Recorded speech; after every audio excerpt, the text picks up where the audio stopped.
I'd like to specially welcome you to Reshaping Democracy, which is focusing on a crucial conversation on transforming the future of Nigeria's workforce.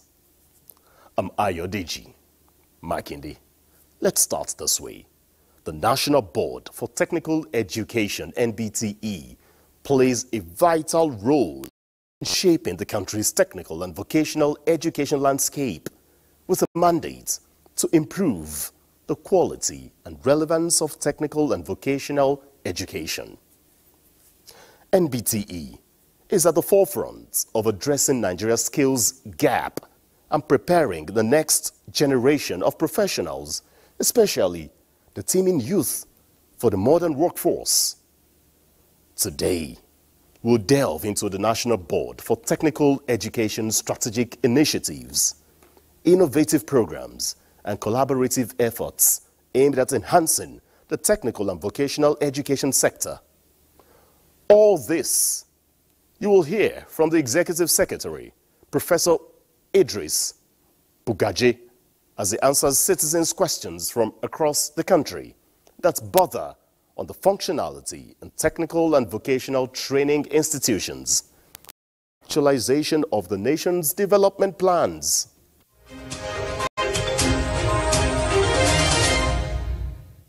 My name is Awal Anwar. My question is to the Executive Secretary of National Board for Technical Education. I would like to know what priority attention and interventions taking place in respect of technical and vocational education and training since the onset of this new administration. Well, since the present Tinubu administration took leadership in Nigeria since last year, TVET, Technical Vocational Education and Training, has been made the fourth pillar of the administration. And we are seeing a lot of moves to improve on skills, to improve on the polytechnics, technical colleges, and other TVET institutions. It's only 1 year, so we may not see much, but the policy direction has been given. The ministry has given us its own DOTS, D-O-T-S. Among them, S is there, the skills aspect. And all of us are now mobilized to deliver on those aspirations. So importantly, yes, a lot of policy has been developed, but more critically, we are looking forward to greater funding so that we can now actualize those very good intentions. And I'm very sure we are going to achieve that in the shortest possible time. My name is Engineer Dr. Umar Shehu, a Chief Lecturer in Kaduna Polytechnic. Executive Secretary, sir, what is the board doing in enhancing the capacity of lecturers in polytechnics and monotechnics? Surely, a lot is being done through the support of TED Fund. We are getting a lot of funding and intervention to train our lecturers, our technicians and technologists for the polytechnics, because TED Fund only supports tertiary institutions. So they have invested in the development of skills development centers in the last 3 years, and they have also invested in, creating, centers of excellence on skills development. Last year they gave 6 polytechnics, this year they gave 14, and next year they are going to give 12. Gradually they will cover all the 72 or 72 polytechnics that are beneficiaries of the TED Fund intervention. My only concern is for the technical colleges. Most of the technical colleges are under the state governments. And unfortunately, technical colleges have been allowed to be completely dilapidated. If you go to a technical college, you will face what they call the broken window syndrome. As soon as you enter, the gates are damaged, the entrance to the halls and the workshops are also damaged, the roofs are leaking, the equipment are obsolete and not working, and the kids are just roaming about. This is the situation across most of the technical colleges across the states. And I'm calling on the states to please reinvent those technical colleges, because they are supposed to serve as feeders to the polytechnics. We have only 129 technical colleges compared to 15,000 secondary schools. And even this small number, we are not able to take good care of them. These are feeders to the polytechnics. It is because technical colleges are not producing the right caliber, the right output, That's why polytechnics are going to the conventional secondary schools to take, their intake.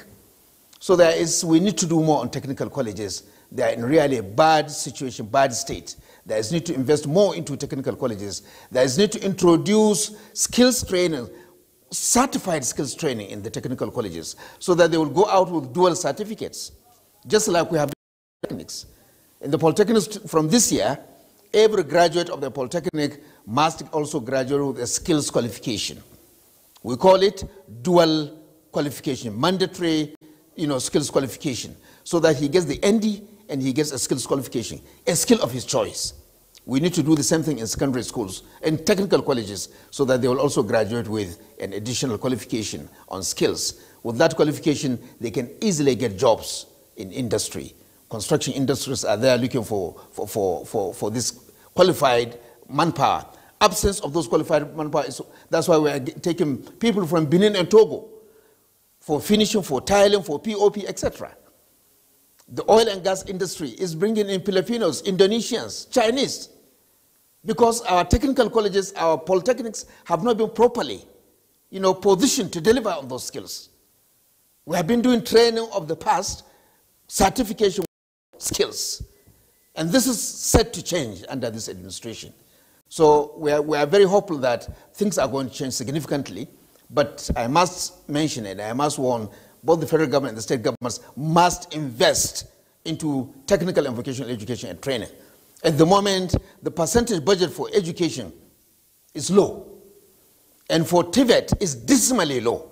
So there is need for more investment. There is need for retraining the technical college teachers and the polytechnic lecturers so that they can know the modern skills needed by industry. We have been able to revive the skills qualification framework. We have been able, MBT has been able to drive the development of the sector skill councils. Industry are now key players in the sector skill councils. We have also developed, the framework for them to award certification, but there is now need for those, developments also to meet the educational sector, whereby our polytechnics will now deal with those industry players to do skills training needed by industry. My name is Dr. Nasiru Sani Ajogi, Executive Secretary, sir, Prof. In terms of your reforms, what do you have for the polytechnic sector regarding quality infrastructure, employing good lecturers, and accreditation processes? Yes, these are very key. First, infrastructure. TET Fund is doing a lot in that. We must commend TET Fund for what they are doing so far. And I hope TET Fund will even bring in more funding so that more infrastructure can be delivered. Now, on the issue of accreditation, we have introduced what we call digital accreditation in order to move with times. Today, in the past, we used to go to the institutions physically. Sometimes polytechnics will go and borrow equipment from institutions. They will even go and borrow lecturers and show them to the team. And they will pass accreditation. That is set to stop. We have introduced digital accreditation. Every equipment, you have to give us the GPRS number so that we can use Google to locate where it is, wherever it is. And then every lecturer who is, we must see his picture and profile in your website. All the documentation we need will be made electronic. So this way, we have introduced it early this year. Polytechnics were dragging their feet, and it's even cheaper. But many polytechnics prefer the old method because there are shortcuts around it. This one, there is no shortcut, and we are determined, to ensure that digital accreditation takes its course. Among the 3 tertiary level, NUC, NCC, and MBT, we are the first to introduce digital accreditation, and a lot of improvements have been, set. The human interface reduced or completely removed. So the issue of brown envelope for you to pass, accreditation is over. So with this, I think we are set to get better quality assurance in the polytechnics and other TVET institutions. institutions. As I said earlier, the only exemption is the technical colleges, because the technical colleges don't even have an ICT infrastructure. So for that reason, we have given them 2 years. We have written to all the state governors to upgrade the ICT infrastructure of technical colleges so that they will be ready for digital accreditation. For now, every polytechnic, every monotechnic, colleges of education, colleges of nursing, colleges of midwifery, etc., all this will have to go for digital accreditation. That's the way to go in this modern time. So we are hoping that federal government will soon, Mr. President will soon assent to the bill for the establishment of the National Polytechnic Commission. With the commission, we shall have more powers. We should be able to manage, the institutions better. We can be able to develop our own scheme of service. The issues and the rancors we had some months ago on the issue of scheme of service will be resolved because our sector is peculiar. We are not conventional public service that you find in the ministry. So for us to continue to wait for the head of service to give us scheme of service, I think it's an aberration. So this commission will empower us to develop our own scheme of service so that polytechnic lecturers and administrative staff will be properly recognized, properly motivated so that they can be able to grow. And then we have also got another proposal that the federal government should establish a third layer of tertiary TVET education. Besides what we call polytechnics and multechnics, there is need for vocational training institutes so that you can do tertiary training. When you finish the technical college, you don't need to go for a diploma. You can come to a vocational training institute and continue with your skills training so that you can go to higher level, because that's what the industries are looking for. And this vocational training institute, there are already 2 bills, for one in Lagos, one in Kano. We are hoping that every state of the Federation will have a vocational training institute. This is the way to develop this skilled manpower. This is the way to mop up young people who may even have the diploma without skills. They can come to the vocational training institute and have some qualification. You see, if you look at the major infrastructural projects, AKK gas pipeline, ongoing, it needed 5,000 welders, scaffolders, and integrity testers.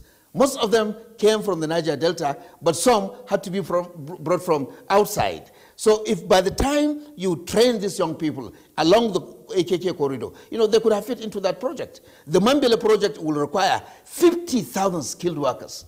If care is not taken, most of them will come from China. My name is Martha Zamdei Mamza from Makurdi, Benue State.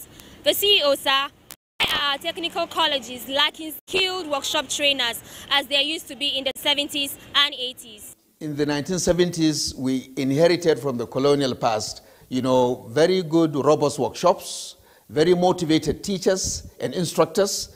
Unfortunately, that has changed now because of the negligence of the last 30, 40 years. We have abandoned TVET. The technical colleges have been allowed to be dilapidated. The instructors, there was a technical college we went for accreditation. And we found that the new principal was the storekeeper of the past accreditation. Why? Because all the teachers had left, no other qualified teacher was available, and he was made to be the principal, the storekeeper. And the NYSC members were given the role of teachers and lecturers and instructors. This is set, this is not going to give us any good results, obviously. And why did the state government invited us if they have not fixed these issues? And therefore, we have denied them accreditation. But unfortunately, even those colleges that we deny accreditation, they end up sitting for the NAPTEP exam. Because NAPTEP has only 129 schools. WAEC, NECO has over 15,000. So they told us they cannot, they have to allow everybody because that's the little IGR they can generate to keep, body and soul together, together. So we have serious challenge in technical colleges. I agree with the questioner. We must do something and try to, invest more into technical colleges. There was this World Bank loan called IDEAS, which was $200 million brought in to upgrade technical colleges. Unfortunately, 1/4 of the work was done, and the World Bank, has decided to cancel that project, and now they are converted into an N-Power trainer. Let's go to African Development Bank. Let them come and help develop the technical colleges so that we make them attractive. Because if you enter a technical colleges and you see good infrastructure, good equipment for training, the children will be motivated And the parents will bring in their children there. But the present condition in which technical colleges are is something very deplorable. Nobody would like to send his child there. So government must invest into technical and vocational education.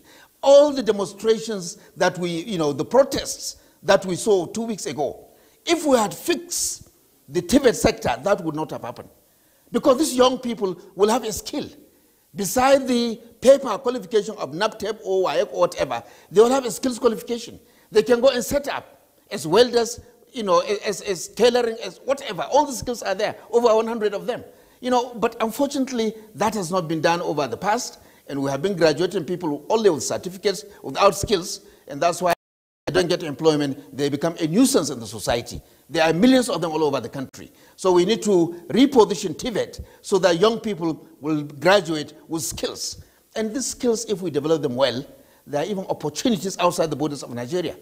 I always encourage young people with the relevant skills to please move out. India is doing that. Bangladesh is doing that. Philippines and Indonesia. Bangladesh, sends about 11.5 million young people across the world. Even if you go to Hajj, those who are doing services in the Haram, they are from Bangladesh. If you go to construction sites in the Middle East, most of them are from Bangladesh. Why can't Nigeria, empower the youth, give them the skills, and allow them to move across the world so that they can earn a good living? They will also bring in their experiences home so that we can build industries here with those experiences. So there is need for really to reposition the entire sector, to create more funding.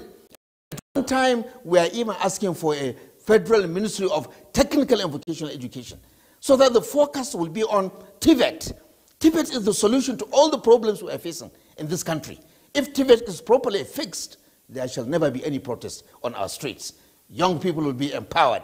Hunger will go because people will have the capacity to earn a good living, and Nigeria will be on the right pedestal. So I hope our governments, both federal and state, will do something on this issue of TVET. My name is Patricia Dow from Makurdi, Benue State. What is NBTE doing to meet the nation's requirements for vocational education, to absorb the growing number of youths who will learn skilled crafts for gainful employment? Very good. Skills is at the core of what the federal government is trying to do now. If you discuss with the Minister of Education, he'll tell you his ideas on DOTS, D-O-T-S. The last letter there is S, on skills. Yes, there are plans to introduce skills at all levels of education. But this plan also requires proper funding. Billions, if not trillions of naira will be needed to build the skills acquisition centers in every secondary school, in every polytechnic, to equip those centers properly so that we are not just doing a paperwork, and then to train the instructors so that they will be able to train, the young people on those relevant skills. And the certification would be given by the sector skill councils. So this is already being prepared. We are waiting for the budget, probably the next budget, in order to put up these skills acquisition centers, because this is the only way we can get young people empowered. Anything else, if you give them 1 million naira, as they are talking about, 1 million across, a lot of that money may even end up in private pockets. And the little that goes to those people, not prepared for it, will just use it to marry a new wife or buy unnecessary things. But if you can train him, use that 1 million to train him, to empower him, he can be able to set up, or he can be able to get employment in industry. So this is the way to go. And the MBT has already rolled out a program to achieve those goals in both technical colleges and the polytechnics. We are waiting for the proper funding to be rolled out by the federal government and the state governments. My name is Panan Gubam from Jos, Plateau State, Nigeria. Sir, what initiatives are in place to promote technology-driven quality assurance system for technical and vocational institutions to meet with the 21st century requirements? Very good. A very good question, already answered, but let me explain further. Visit our website, mbte.gov.ng, and you'll see the digital quality assurance link. Click on it, and you can see the procedures. That is the way to go now for accreditation in our polytechnics, and is yielding good results. It's cheaper for the institutions because we don't need to carry 50 to 100 resource persons to an institution, asking them to accommodate them, to feed them, and so on. All that is now gone. So we have cut down the cost of accreditation. We are doing it digitally, and we'll be monitoring the institution.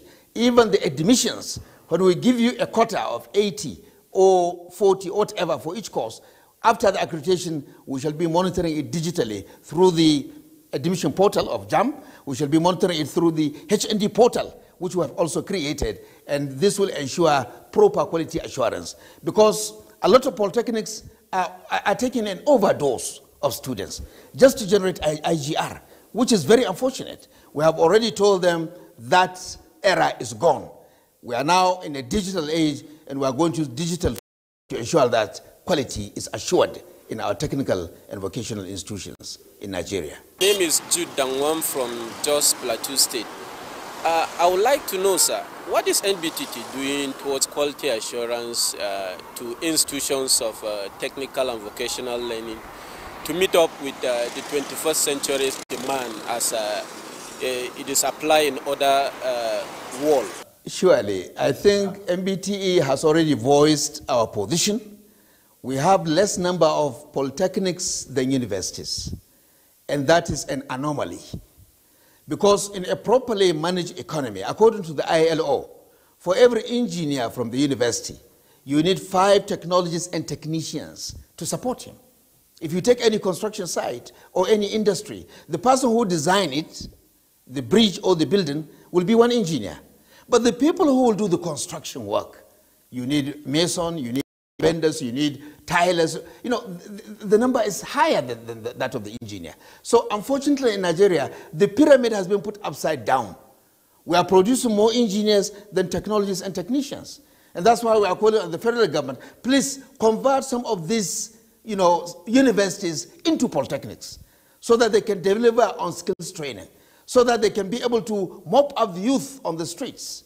The Nigerian skills qualification training doesn't even require you to have 5 credits. Diploma degree requires 5 credits. But if you want to do skills training, nobody will ask you for 5 credits. It's your passion, your motivation, and your ability to use your hands. That's what will, enroll you into the program. We have a 9-level, training program under skills qualification. And therefore, if we have more polytechnics, and let me inform you, at the moment, every polytechnic has set up a skills development center. We only need to give them more funding so that they can be able to expand the number of trades available, and so that they can enroll students into it. And we are also engaging the informal sector. Nigeria's economy is about 75% informal. We can't ignore the informal sector. Polytechnics are already engaged in the informal sector. So we need more polytechnics across the country. We need to convert some universities into polytechnics, and there is need to, improve the funding so that they will be attractive. There will be, infrastructure. There will be equipment and machines which students can come and enroll into the training program, so that they can get the relevant skills needed by industry locally and globally. So that's the way to go. MBT has already voiced this position. We are now waiting for the federal government and also the states to do their own part.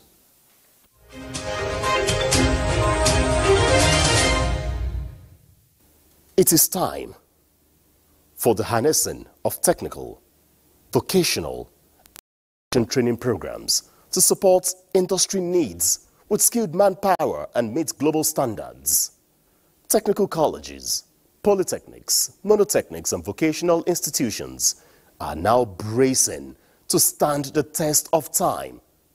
MBTE, therefore, has a critical mandate to impact positively on Nigeria's economic growth, youth empowerment, and sustainable development.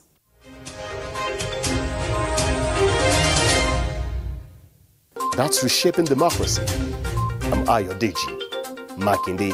See you same time, same station, next week. Bye-bye.